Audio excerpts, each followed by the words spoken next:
નમસ્કાર, આપ નિહાળી રહ્યા છો અડીખમ ગુજરાત. આપની સાથે હું છું રાકેશ પંડ્યા. મહીસાગર જિલ્લાના મુખ્ય મથક લુણાવાડા વિશ્રામગૃહ ખાતે જિલ્લા પ્રભારી મંત્રી પીસી બનંડાની અધ્યક્ષતામાં એક મહત્વપૂર્ણ પ્રેસ કોન્ફરન્સનું આયોજન કરવામાં આવ્યું હતું. આ બેઠકમાં સરકાર દ્વારા નવી અમલી બનેલી વીબીજી રામજી યોજનાની વિસ્તૃત વિગતો મીડિયા સમક્ષ રજૂ કરવામાં આવી હતી. શ્રમિકો માટે 125 દિવસની રોજગારીની ગેરંટી યોજનાની વિશેષતાઓ જણાવતા પ્રભારી મંત્રી પીસી બરંડાએ જણાવ્યું હતું કે આજે મહીસાગર જિલ્લા ખાતે જે આપણો અત્યારે માનનીય પ્રધાનમંત્રીજીએ ઐતિહાસિક ચુકાદો જે રામજીનો અધિનિયમ પાસ કરી આખા દેશની અંદર આ અધિનિયમ કેવી રીતે પ્રસારિત થાય, ગામડાઓ સુધી કેવી રીતે પહોંચે, એના માટેની આ મહીસાગર જિલ્લા ખાતે એક પ્રેસ કોન્ફરન્સનું આયોજન કરવામાં આવ્યું છે. એમાં આજે મહીસાગર જિલ્લામાં અહીંયા સાંસદશ્રીઓ ઉપસ્થિત છે, ધારાસભ્યશ્રીઓ ઉપસ્થિત છે, પ્રમુખશ્રીઓ ઉપસ્થિત છે, મંત્રીશ્રીઓ ઉપસ્થિત છે અને પદાધિકારીશ્રીઓ ઉપસ્થિત છે. ત્યારે આપ સૌને હું નમસ્કાર કરું છું. આદરણીય પ્રધાનમંત્રીશ્રીએ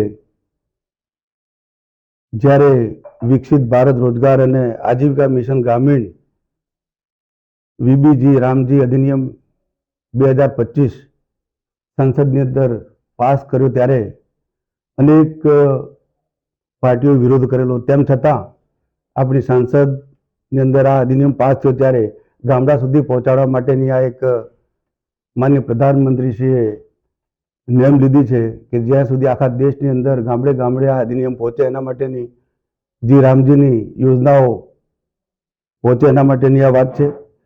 ત્યારે ગ્રામીણ વિસ્તારોના વિકાસની દ્રષ્ટિએ આ એક ક્રાંતિકારી અધિનિયમ છે જે વિકસિત ભારતના નિર્માણમાં વિકસિત ગામડાની એક નવી રૂપરેખા રજૂ કરનાર છે.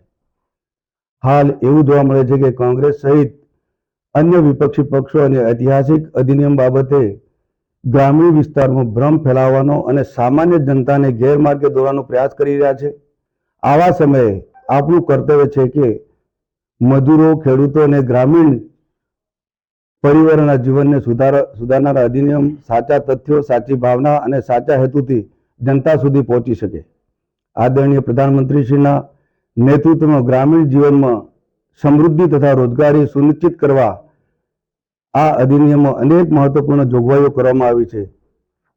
જેમાં અત્યાર સુધી મનરેગા હેઠળ 100 દિવસનું કામ મળતું હતું, પરંતુ આ નવા અધિનિયમ હવે 150 દિવસનું ગેરંટી મળશે. નિર્ધારિત સમયમાં કામ ન મળવાથી સિટીમાં બેરોજગારી ભથ્થાની જોગવાઈઓને વધુ મજબૂત બનાવવામાં આવી છે. મજૂરી જો મોડેથી મળે તો વધારાની રકમ આપવાની પણ જોગવાઈ કરવામાં આવી છે. હાલમાં એવો ભ્રમ ફેલાવવામાં આવી રહ્યો છે કે યોજનાઓ કેન્દ્રથી બનાવવામાં આવશે, જ્યારે વાસ્તવિકતા એ છે કે ગ્રામ પંચાયત અને ગ્રામ સભા જ પોતાના ગામના વિકાસનો પ્લાન બનાવશે અને ગામમાં કયા કયા કામ થવા જોઈએ તે ગ્રામ સભા જ નક્કી કરશે.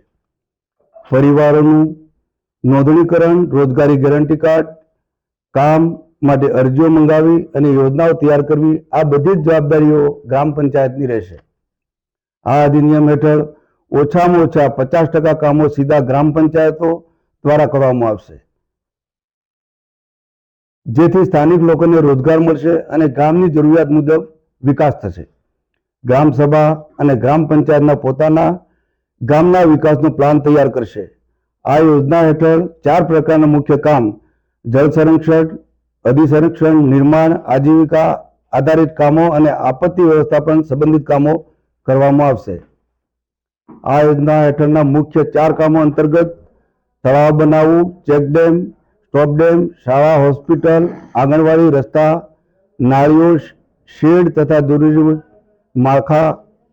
માળખાગત સુવિધાઓ, ગરીબ પરિવારો અને સ્વ સહાયના સમૂહોની બહેનોની